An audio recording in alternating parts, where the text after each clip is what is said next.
नमस्ते अनि स्वागत छ मेरो युट्युब च्यानलमा। तपाईहरु सम्पूर्णलाई मैले आज केराको यसलाई बोंगा भन्छौं हामीले, तपाईहरुले चाहिँ आफ्नो ठाउँ अनुसार के पो भन्छ। अनि यो बोंगाको तरकारी बनाउने भिडियो लिएर आएको छु। भिडियोलाई अन्तिमसम्म हेर्नु होला।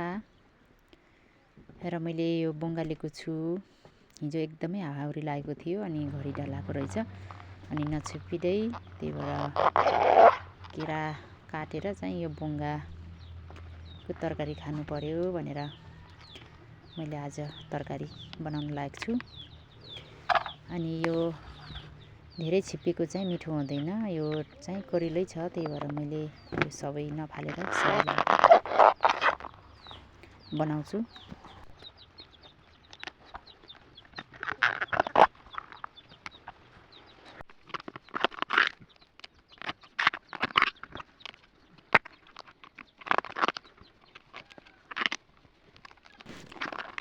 अब भने यो अन्तिमको चाहिँ मसिनो यो करिलो हुन्छ, यो सबै यसलाई नखोल्चाएर यस्तै मसिनो गरेर काट्ने, आफ्नो कस्तो सेपमा काट्ने हो त्यसरी काट्नु होला।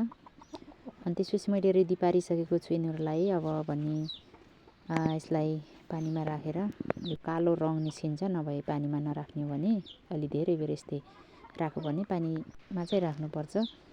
अनि यसमाको यो केलाउनु पर्छ। यो भित्र एउटा छुट्टै खालको एउटा यस्तो सेतो सानो लोकटा हुन्छ सबभन्दा उसमा यस्तो साइडमा। अनि त्यसपछि तपाईहरुले पनि यो गराउन लाग्नु भने देख्नुहुन्छ, यस्तो पातलो खालको हुन्छ। अनि त्यसपछि अर्को चाहिँ सिधा ठाडो परेको, अर्को अरु भन्दा चाहिँ फरक नै हुन्छ, डरो टाइपको एउटा यस्तो यसलाई फाल्ने। अनि त्यसपछि मैले यस्तो सबैलाई यस्तरी केलाएको छु।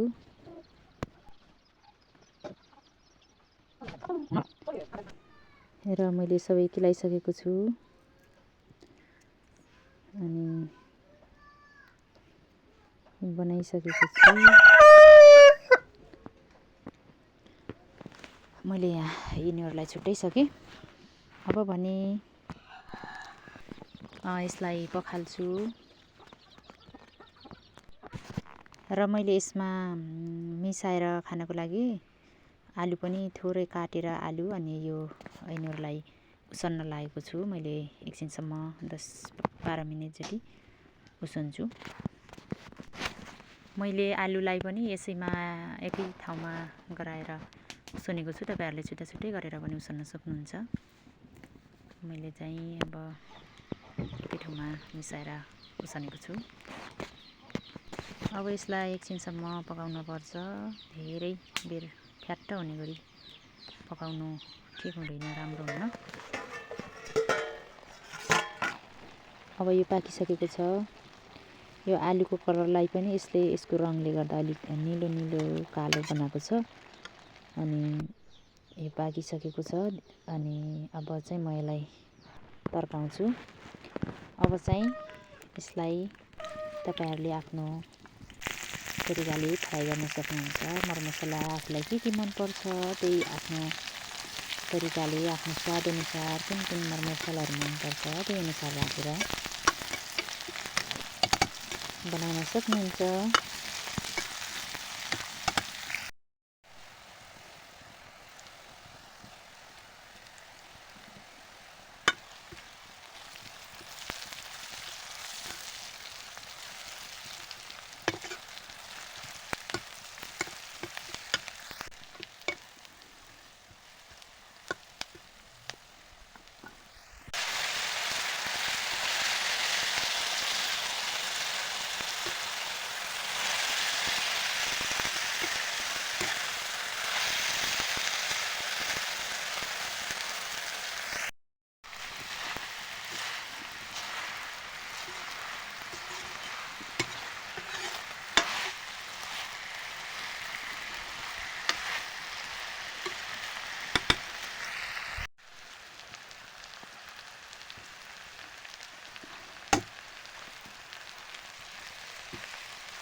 अब यसमा धेरै मात्रामा पानी राख्नु हुँदैन।